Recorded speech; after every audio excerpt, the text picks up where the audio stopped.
Olá a todos, sejam bem-vindos a esta aula gratuita de Lei de Execução Penal, Lei número 7.210 de 84.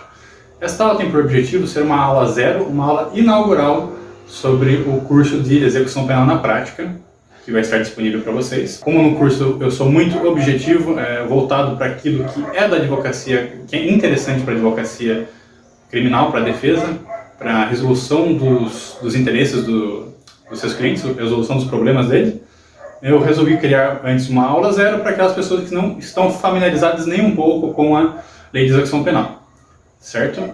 Então, começando falando sobre a Lei de Execução Penal, qual que é o motivo, qual que é o objetivo da Lei de Execução Penal? Você vai ter então o Código Penal estruturando os artigos de lei que são crimes, né? O quanto de pena que eles devem cumprir.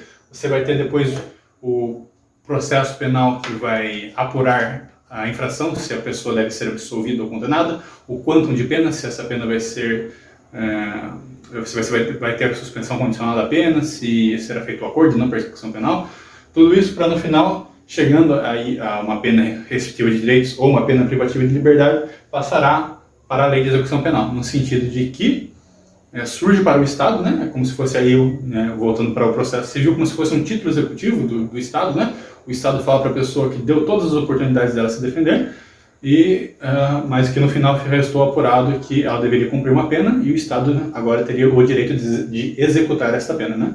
Assim como quando você tem um processo de conhecimento na área civil, que resta a outra parte condenada, e se a pessoa não paga o valor devido, você tem esse título executivo para executar e vai ter os meios aí de penhora e coisas nesse sentido. Aí, no caso, uma execução da pena que é feita pelo Estado, certo? Portanto, a execução penal tem por objetivo punir o infrator e ressocializar.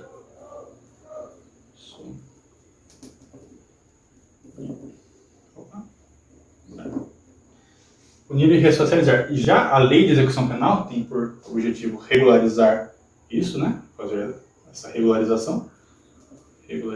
ALEP.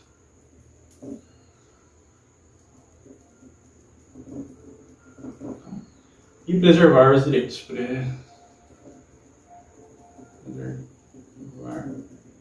os direitos. Quais são os direitos da pessoa presa, segundo a lei? Todos aqueles que não foram tirados inevitavelmente pela privação da liberdade. Todos esses estão preservados, a dignidade da pessoa humana e todos eles inerentes a este. E com esse pensamento de ressocializar, lembrando que no Brasil, constitucionalmente, não vai ter penas de caráter perpétuo, de tortura, degradantes, né, ou de morte. Então, inevitavelmente, todo preso ele voltará à sociedade. Então, visando essa ressocialização, se adotou o sistema progressivo de pena. O sistema progressivo, o sistema progressivo, ele vai determinar então que você vai ter aí o regime de cumprimento de pena fechado, ou semiaberto,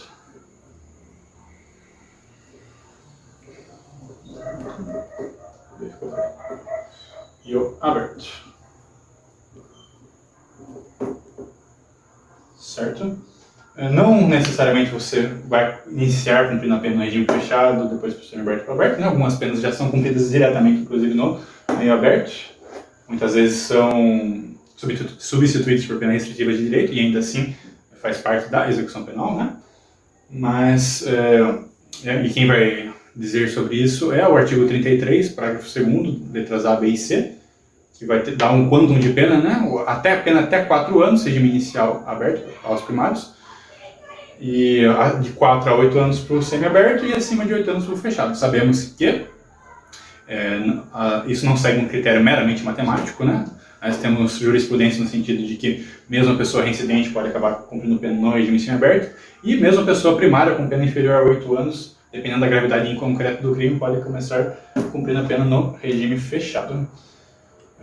O regime fechado ele vai ter pena, tem como característica a segurança máxima ou média,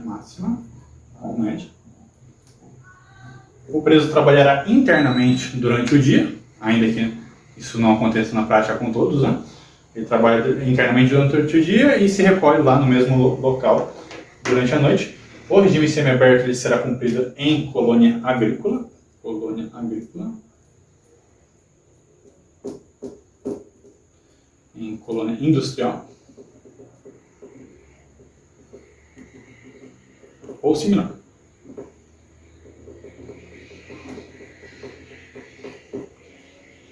Certo? Com a diferença aí, então, que no caso do semiaberto é permitido o trabalho externo, diferente do regime fechado que é vedado essa hipótese. No regime semiaberto é permitido o trabalho externo e ele deve, então, depois, posteriormente, se recolher lá durante a noite. E o regime aberto, segundo a lei, ele deve ser cumprido em prisão albergue em casa do albergado, perdão. Porém, na prática, não existe essa casa do albergado, né? Não sei se existe em algum lugar muito específico, mas eu nunca vi um lugar que tenha casa do albergado, então a pessoa, na prática, ela acaba ficando na liberdade condicionada, né? No prisão albergue domiciliar, com apenas a restrição de não se ausentar da comarca e comprovar ocupação ilícita e ir periodicamente no fórum, dependendo a cada um mês ou a cada 3 meses, dependendo da comarca, para comprovar suas atividades, né, para mostrar que não se ausentou. Isso até o fim do cumprimento da pena, é claro. Bom, para curiosidade também, é importante dizer que o regime aberto, ainda que tenha essa característica da liberdade, ele é considerado uma pena privativa de liberdade. Então, para fins estatísticos, quando falam sobre prisões no Brasil, as pessoas que estão em regime aberto estão cumprindo penas privativas de liberdade. Outra coisa que também pode acontecer é a pessoa estar respondendo um processo em liberdade e depois é expedido um mandado de prisão para ela, sim, ainda que seja em regime aberto, é expedido mandado de prisão, porque é uma pena privativa de liberdade. E como se dará esse sistema progressivo de pena, fechado semiaberto para o aberto? Você vai ter, antes da lei anticrime, você tenha as frações mais graves que começavam em 3/5, que é o hediondo reincidente, depois ia para o hediondo primário, depois ia para o crime comum, tanto primário como reincidente, era 1/6. Hoje em dia, depois do pacote anticrime, você vai ter aí um mais alto de 70% e vai até 20% do cumprimento da pena. Lembrando que a lei penal não retroage senão em benefício do réu. Portanto, se a pessoa cometeu o crime anterior à lei, vai valer o que for mais benéfico a ele, tanto se for a lei posterior quanto se for a lei anterior. Fora isso, então, você vai ter aí ou infração ou em porcentagem, o requisito objetivo, esse aqui é o chamado requisito objetivo. Lembrando que estamos falando sobre a progressão do fechado semiaberto para aberto. Você vai ter o requisito objetivo, que é sobre a progressão, e você vai ter o requisito subjetivo, que tem a ver com o comportamento do preso. Será testado o bom comportamento do preso pela unidade prisional, pela diretoria, sempre que ele não tiver cometido falta disciplinar de natureza grave ou média, né, a depender do tempo. Não é um critério subjetivo, pessoal da diretoria, né, vai seguir sempre isso. O preso sempre vai ter o bom comportamento se ele não cometeu falta disciplinar, ainda que não gostem dele, né? Então, lá para casos de falta grave, a falta grave, além de interromper o início dessa fração, né, quando começa essa fração? Desde o início do cumprimento da pena sem interrupção. Ainda que a pessoa tenha, se fosse antes um preso provisório, né, estava de prisão preventiva e depois foi efetivamente condenado em trânsito em julgado, mesmo assim, sempre vai estar contando essa pena, tanto no Brasil como no estrangeiro, certo? Então, vai ser sempre contado desde o início, a menos que a pessoa cometa falta disciplinar de natureza grave. Aí interrompe esse tempo e começa a contar de novo. Fora isso, ela fica um ano com mau comportamento. Mau comportamento. Mau comportamento. No caso de falta média,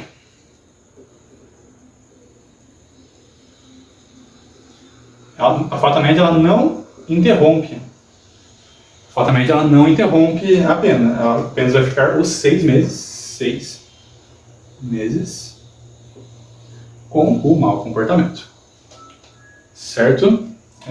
A falta média e leve, ela não está na lei de execução penal. Quem regulamenta isso é o Regimento Interno Padrão da SAP, mas é reconhecido pelos magistrados da execução penal.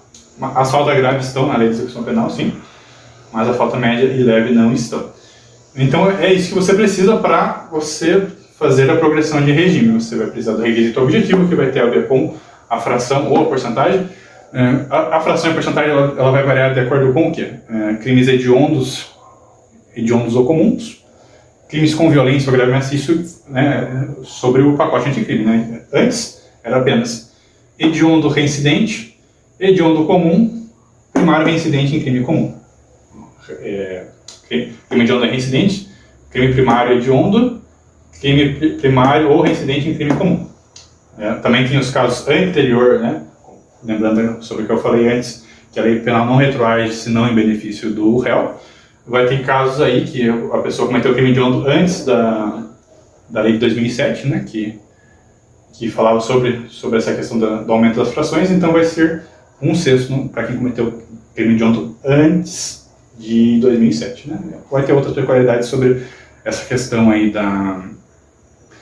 da retroatividade da lei penal, né, que vai ser melhor falado no curso de execução penal na prática.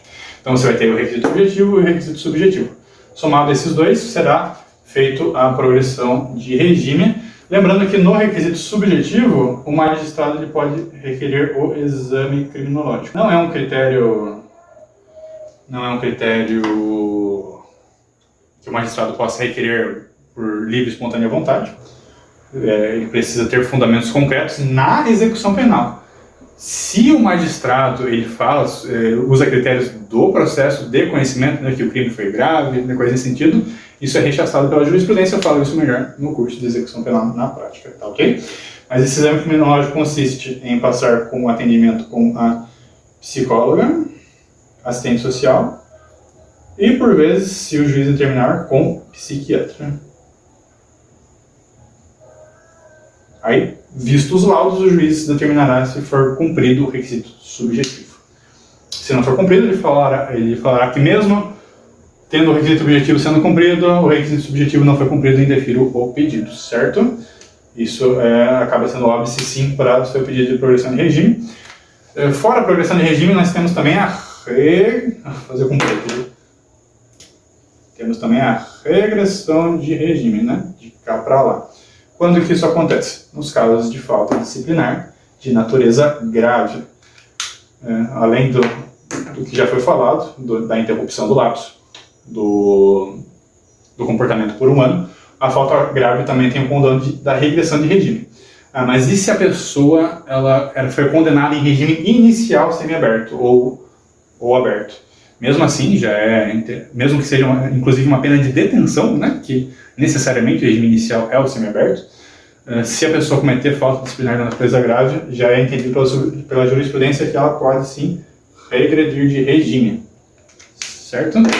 E se, mas a pessoa ela está sendo condenada ou ela progrediu de regime para sair do fechado para o semiaberto ou para cumprir o inicial no semiaberto, porém não foi achado estabelecimento adequado do semiaberto. O que a gente faz? Deixa no fechado mesmo, se for caso de progressão. Nós temos aí a súmula, vou marcar de vermelho esse aqui. Súmula vinculante 56, que estabelece que na falta de regime adequado, é posto que se coloque no regime mais brando, ou seja, se a pessoa ela progrediu de regime do fechado para o semiaberto, porém não tem vaga no semiaberto, ela vai passar para o regime aberto, tá ok?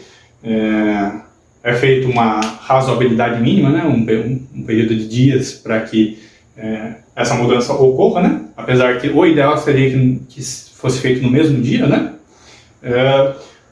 Mas, porém, existe essa salvaguarda da súmula vinculante 56, você pode, inclusive, fazer reclamação, você não precisa fazer agravo, você pode fazer reclamação direta para o Supremo Tribunal Federal para que a pessoa cumpra a pena em regime adequado ou para que seja colocado em regime mais brando do que o que for devido, certo?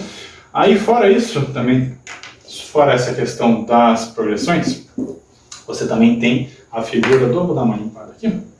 Ó. Você tem a figura do livramento condicional. Livramento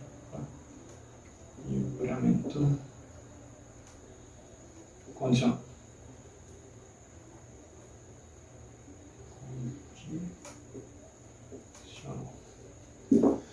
O livramento condicional ele é muito parecido com o regime aberto, com a diferença de que não é necessário que você cumpra o sistema progressivo do fechado semiaberto pro aberto no livramento condicional. Você pode ir diretamente, se você cumprir o requisito objetivo e subjetivo do livramento condicional, o preço pode ser do regime fechado para a liberdade condicional. É uma coisa que não pode ocorrer aqui, né? Digamos assim, a pessoa cumpriu já 2 vezes, 1/6 2 vezes, no regime fechado, ela não pode pleitear a progressão para o regime aberto, ainda que ela já tenha cumprido a fração necessária, porque o sistema progressivo pede que a pessoa só avance um degrau de cada vez. Já no livramento condicional, ela já pode ser direto do fechado para o aberto, apesar de alguns juízes da execução penal serem bem dificultosos nesse sentido de você conseguir diretamente a liberdade do fechado para a liberdade condicionada, né? Você vê muitas decisões no sentido de que o preço deve dar amostras melhores na semi-liberdade, coisa nesse sentido. Porém, no curso de execução penal na prática, eu vou ensinar como reverter esta ilegalidade, esse argumento extra-legal dos magistrados, para efetivamente conseguir o livramento condicional, mesmo em regime fechado.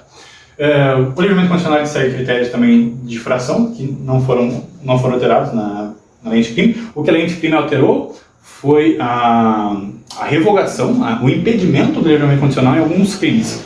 No caso aí de crime de, por exemplo, no crime de homicídio, né, o crime de crime de violência com resultado morte, está sendo vedado o livramento condicional, lembrando aquela da retroação da lei penal. Se o crime for cometido antes da lei anticrime, não vai ser feito esta regra. Agora, se for depois da lei anticrime, vai ser feito essa regra da vedação do livramento condicional, neste caso que eu comentei.